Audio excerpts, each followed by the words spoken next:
जिस तरीके से विभाजन करके हमें तोड़ने की कोशिश की जा रही है, ये सिंबॉलिक प्रोटेस्ट ने दिखा दिया कि जो ये थोड़ी थोड़ी देर में तापमान चेक करते हैं ना हमारा, वो तापमान ठंडा नहीं है, वो तापमान गर्म ही है और ऐसा ही गर्म रहेगा। लगभग 50% SC ST OBC और किसान कम्युनिटी के लोग अब स्कूल कॉलेज चले गए हैं, पढ़ लिख गए हैं और उनको ये सारा खेल समझ में आ रहा है। हमारे हितैषी हो ना, भाजपा हमारी हितैषी है, तो सरकार से, सुप्रीम कोर्ट से हम कहते हैं कि आने वाले 2 साल कोई भी पोस्ट पे, चाहे वो टीचिंग एंड नॉन टीचिंग है, चाहे वो ब्यूरोक्रेसी, लेटरल एंट्री, चाहे कोलेजियम से सिर्फ और सिर्फ दलित आदिवासी पिछड़े समाज की ही सिलेक्शन होगी और किसी की सिलेक्शन नहीं होगी। वाल्मीकि समाज का ही कीजिए, वही मैं कह रही हूँ। अभी जो 45 सीटें आई है उस पर कीजिए। आरक्षण के नाम पर कोटे में कोटे की जो बात करता है, ये भारत में जातिवादी मानसिकता को स्थापित करने वाले उन न्यायाधीशों ने दिया है। इसका हम पुरजोर विरोध करते हैं और इस देश में ब्राह्मणवादी मानसिकता कभी भी न्याय किसी को दे नहीं सकती है।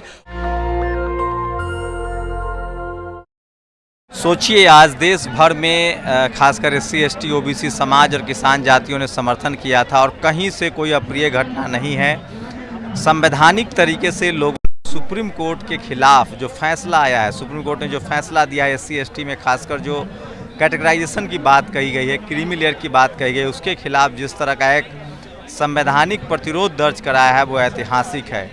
देश में कहीं भी किसी अप्रिय घटना की खबर नहीं आई है, लेकिन शायद ही कोई गांव और कोई जिला हो जहां ये खबरें नहीं पहुंची है। मेरे कैमरामैन दिखाएंगे जंतर मंतर पर तमाम जो इंटेलेक्चुअल है बहुजन समाज के, वो आए हैं और तमाम लोग जो हैं, ये तस्वीरें दिखा रहा हूँ, युवा हैं, बुज़ुर्ग हैं, लोग डेमोक्रेटिक तरीके से आए हैं और प्रदर्शन कर रहे हैं। डॉक्टर रितु हैं और पूरे देश से जिस तरह की तस्वीरें सामने आ रही है, संवैधानिक तरीके से लोगों ने अपनी बात कही है, अपना दर्ज कराया है और ये सुप्रीम कोर्ट के खिलाफ एक मैसिव प्रोटेस्ट है। 75 साल हो गए आज़ादी के, उसके बाद से लगातार सुप्रीम कोर्ट के खिलाफ, सुप्रीम कोर्ट से SC ST के खिलाफ फैसले आते रहे हैं और ये दूसरा मौका है जब सुप्रीम कोर्ट के खिलाफ एक बड़ा प्रदर्शन हुआ। इससे पहले SC ST एक्ट रिस्टोर हुआ था, उसके बाद 13 पॉइंट रोस्टर रिस्टोर हुआ था और अब जो कैटेगराइजेशन की बात है। ऋतु, कैसे देख रही हैं, क्या ये जो संवैधानिक प्रोटेस्ट रहा, क्या सुप्रीम कोर्ट पर इसका असर पड़ेगा और क्या अब कोलेजियम सिस्टम पर भी बात होगी? ऑफ कोर्स होगी सर। ये मैं वैसे ही देख रही हूँ जैसे आज पूरा भारत देख रहा है। जिस तरीके से विभाजन करके हमें तोड़ने की कोशिश की जा रही है, ये सिंबॉलिक प्रोटेस्ट ने दिखा दिया कि जो ये थोड़ी थोड़ी देर में तापमान चेक करते हैं ना हमारा, वो तापमान ठंडा नहीं है, वो तापमान गर्म ही है और ऐसा ही गर्म रहेगा। हम इसे कभी ठंडा होने भी नहीं देंगे। और रही बात सुप्रीम कोर्ट की, आप कह रहे हो कि वो फैसला वापस लेंगे या क्या करेंगे, सर लेना पड़ेगा। हमारी तो अब ये डिमांड है, हम इस यहाँ पे डिमांड के लिए आए हैं, हम ये बताने आए हैं कि आपको हमारा बहुत दर्द है ना। आपको ये लग रहा है कि हमारे अंदर क्रीमी नॉन क्रीमी लेयर, हम बहुत डेवलप हो गए, हमारे लोग बहुत आगे बढ़ गए हैं।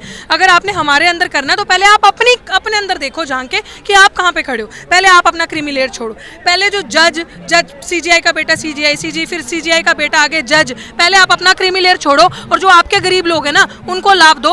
और हम इस दूसरी डिमांड हम ये लेके आए, जो आप हमें NFS कर देते हो और हमारी पोस्ट उठा के बैकलॉग में डाल देते हो, पूरे भारत में बैकलॉग की सीटों को एडवर्टाइज किया जाए और आने वाले 2 साल हमारे हितैषी हो ना, भाजपा हमारी हितैषी है। हिंदू वाहिनी वाले निकल के हमारे सपोर्ट में हमारे समाज को कह रहे हैं कि जो समाज हाशिए पे पीछे छूट गया उनके साथ हम खड़े हैं। तो सरकार से, सुप्रीम कोर्ट से हम कहते हैं कि ऐसी जजमेंट पास करो, सरकार उसको लॉ बना दे, पार्लियामेंट में वो एक्ट बन के पास हो जाए कि आने वाले 2 साल कोई भी पोस्ट पे, चाहे वो टीचिंग एंड नॉन टीचिंग है, चाहे वो ब्यूरोक्रेसी, लेटरल एंट्री, चाहे कोलेजियम से सिर्फ और सिर्फ दलित आदिवासी पिछड़े समाज की ही सिलेक्शन होगी और किसी की सिलेक्शन नहीं होगी। वाल्मीकि समाज का ही कीजिए। वही मैं कह रही हूँ। अभी जो 45 सीटें आई है उस पर कीजिए। अभी 327 सीटों का उन्होंने सिंगल पोस्ट किया है।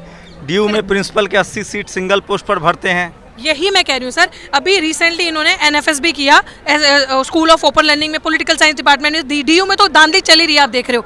आपने बिल्कुल सही बात करी। मैं इस बात पे फूट चढ़ाती हूँ कि जितनी लेटरल एंट्री की पोस्ट थी ना, उनको वापस मत लो, वापस निकालो। सिर्फ और सिर्फ हमारे वाल्मीकि समाज के और धानक समाज के जो लोग हैं ना, उस पर उनको लेटरल एंट्री से सीधे ये मैं आपको ये कहना चाह रहा हूँ कि ये जो एंटी जो कन्वर्सेशन है, ये जो काउंटर कन्वर्सेशन है, ये अब तैयार हो गया। मैं फिर कह रहा हूँ, लगभग 50% SC ST OBC और किसान कम्युनिटी के लोग अब स्कूल कॉलेज चले गए हैं, पढ़ लिख गए हैं और उनको ये सारा खेल समझ में आ रहा है। 65-60% वाली OBC आबादी को 92 में मंडल कमीशन लागू होते ही क्रीमी लेयर लगा दिया गया, लेकिन वो शैक्षणिक रूप से एजुकेशनल और सोशल बैकवर्डनेस था, वो आवाज़ नहीं उठा पाए। लेकिन जब एससी के और एसटी के मुद्दों पर सुप्रीम कोर्ट के फैसले आए, चाहे वो 13 पॉइंट रोस्टर हो, चाहे वो SC ST एक्ट हो। चूँकि उनकी आबादी के हिसाब से एजुकेशनल बैकवर्डनेस कम है, वो पढ़े लिखे ज़्यादा हैं। जिस तरह का इन्होंने काउंटर किया डॉक्टर रितु ने, हर वो शख्स काउंटर कर रहा है और सोशल मीडिया ने एक मौका दिया है उनको, क्योंकि इस देश में 2 ऐसी जगह है जो जातिवाद का गढ़ अभेद किला बना हुआ है, मीडिया और जुडिशरी। मीडिया में एक ही जाति के पत्रकार हैं, जुडिशरी में एक ही जाति के जज हैं और हाई कोर्ट सुप्रीम कोर्ट के खिलाफ इस संवैधानिक प्रोटेस्ट है। और मैं आपको सर्वे करके बता दूंगा कि जंतर मंतर पर वही लोग आए हैं जो पढ़े लिखे हैं और इसीलिए कोशिश है कि स्कूल अस्पताल न बनाया जाए, पढ़ाई लिखाई से इनको दूर रखा जाए। क्या करते हैं साहब? सर मैं ऐसी मतलब जो अपना सेल्फ वर्क करता हूँ। कहाँ तक पढ़े हैं? सर मैं बीटेक किया हूँ। बीटेक किए हुए हैं। आप कितना पढ़े लिखे हैं? हम BA किए हुए हैं। आप? ग्रेजुएशन प्लस हाइट है।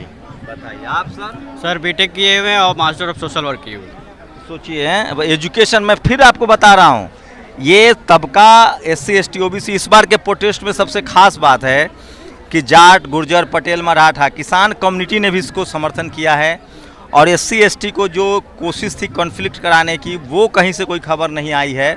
लोगों को समझ में आने लगा है कि उनको हमारी चिंता नहीं है, हमारी यूनिटी से डर रहा है। वो जो कॉन्फ्लिक्ट कराने की कोशिश थी वो कम से कम नहीं हुआ। एक अच्छा संकेत है। They are successfully failed now. अब उनको रियलाइज हो गया वो जो कॉन्फ्लिक्ट और वो जो डिवीजन क्रिएट करने की, कोई भी मेरी टीम आई है उसमें वाल्मीकि समाज के भी लोग हैं, धानक समाज के भी हैं, जाटव सब हैं, सब हम सारे साथ हैं।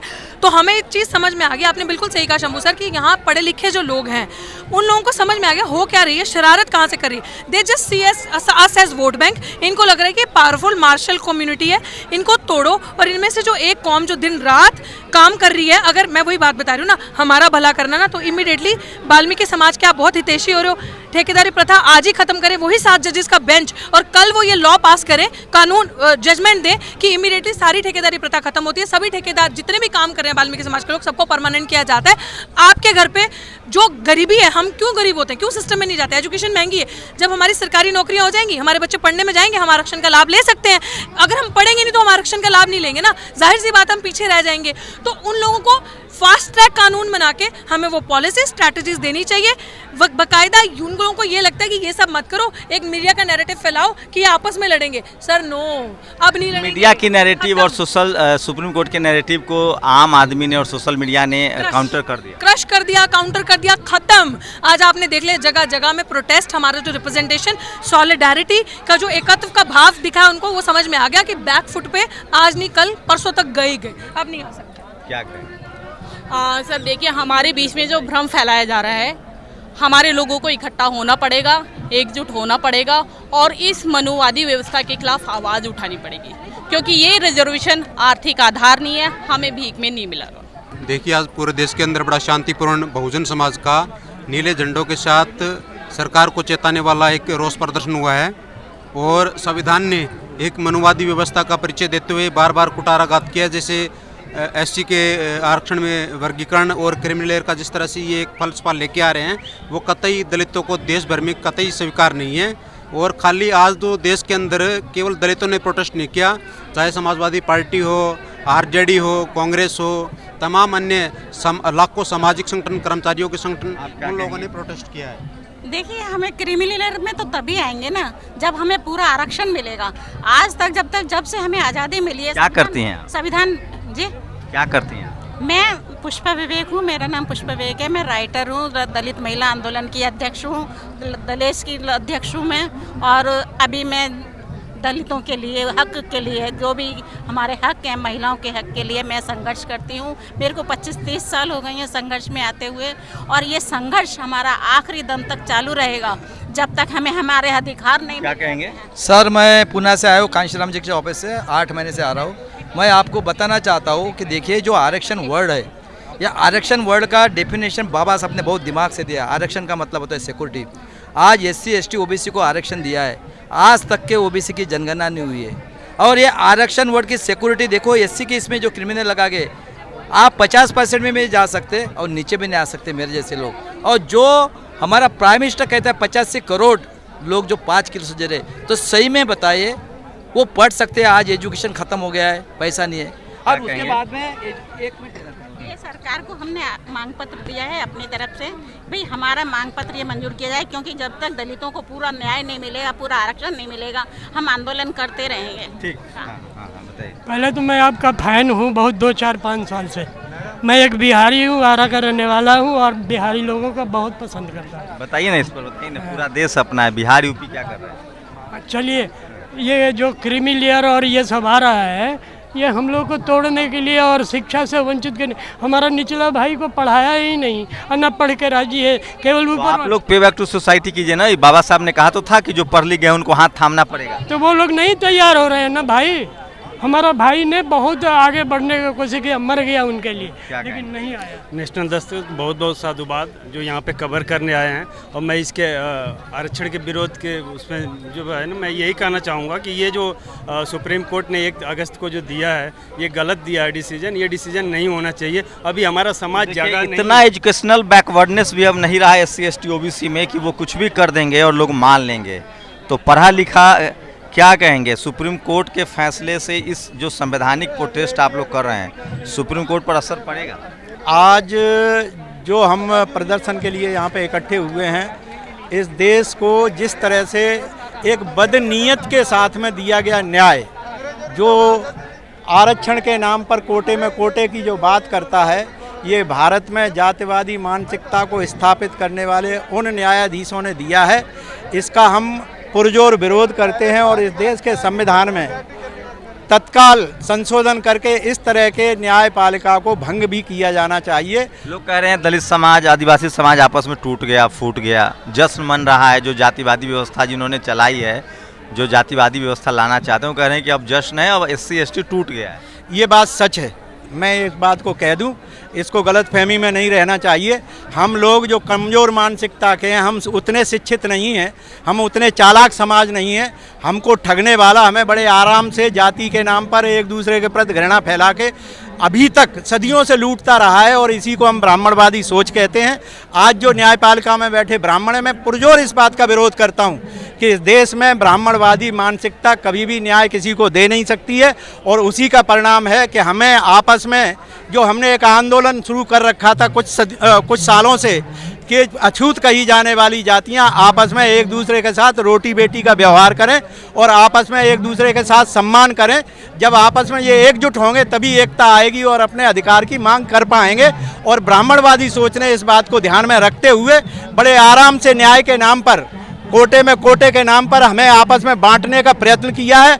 मैं अपने भाइयों से सिर्फ इसी बात को कहूँगा कि हम अपने आप के अंतर तन को देखें और ये महसूस करें कि हमने आपस में छुआछूत को कितना मिटाया है, और ये वक्त आ गया है इस न्याय के नाम से ही सही हम अपने अछूत जितने भी भाई हैं एक दूसरे के साथ में रोटी बेटी का व्यवहार करें और इस आंदोलन को आगे बढ़ाएं। देखिए, मैं तो इसको यही कहूँगा कि दुश्मन ने हम लोगों की एकता को, जो अम्बेडकरवादी SC समाज है, उनकी एकता को तोड़ने के तमाम प्रयास किए, लेकिन कभी वो सफल नहीं हो पाए। हमारे आत्म सम्मान पे जब भी चोट पहुंचाई तो हम एक होकर लड़े। 2 अप्रैल 2018 का जो संघर्ष था इस बात का उदाहरण है। लेकिन इस बार वो न्यायपालिका का सहारा लेके इसमें सफल हुआ है, और हमारा समाज आज जो है 2 भागों में बट गया है। निश्चित ये खुशी की बात है कि अधिकांश लोग इस सुप्रीम कोर्ट के इस आदेश के विरोध में है और आरक्षण में कोई वर्गीकरण नहीं चाहते हैं, SC समाज का कोई वर्गीकरण नहीं। तो सोचिए, इतना एजुकेशनल बैकवर्डनेस अब नहीं है कि लोग समझ नहीं रहे हैं, लोग समझ रहे हैं, खेल को समझ रहे हैं, और जो पढ़ा लिखा SC ST OBC है वो इस पूरे आंदोलन को समझ रहा है, और उनके भंते भी आ रहे हैं। ये तस्वीरें दिखा रहा हूँ, और देखिए वकील भी आए हैं, महमूद प्राचा हैं, ये भी इस आंदोलन को लीड कर रहे हैं। ये तस्वीरें दिखा रहा हूँ, और ये देखिए ये तस्वीरें दिखा रहा हूँ जो सोशल मीडिया पर वायरल है। नेशनल दस्तक की आपसे गुजारिश है कि अगर इसको बचाना चाहते हैं तो नेशनल दस्तक को सब्सक्राइब करने के लिए रेड कलर के सब्सक्राइब बटन को दबाएं, फिर बेल आइकन की घंटी दबाएं। नेशनल दस्तक को बचाने के लिए बहुत जरूरी है कि हर खबर को शेयर करें, लाइक करें, कमेंट जरूर करें।